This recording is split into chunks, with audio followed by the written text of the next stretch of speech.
अस्सलाम वालेकुम वरहमतुल्लाहि वबरकातुहू। आप लोगों का सवाल ये था कि इस्लाम में नज़र मांगना या फिर मन्नत मानने के बारे में क्या अहकामात हैं।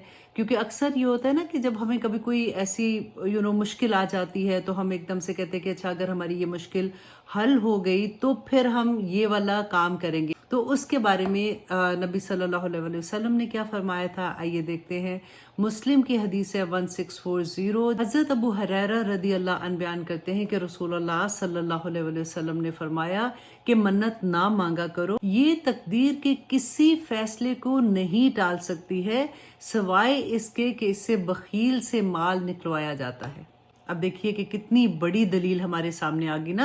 हजरत अबू हुरैरा रदी अल्लाह अन्हु ने एक और रवायत में फरमाया कि नबी सल्लल्लाहु अलैहि वसल्लम ने फरमाया कि नजर ना माना करो, ये तकदीर के मामले में तुम्हारा कोई फायदा नहीं कर सकती, इसके जरिए तो बखील से माल निकलवाया जाता है। देखिए हमारे पास कितनी बड़ी दलील है। हम इंसान है ना, हम दुनिया में भी यही करते हैं कि जैसे किसी को कहेंगे कि हमारा ये काम कर दो तो हम तुम्हें ये रिश्वत देंगे, तो यही सोच रखते हुए हम फिर कहते हैं कि अच्छा, हमारा अगर ये काम हो गया तो हम अल्लाह सुब्हानहू तआला की राह में इतना खर्च करेंगे।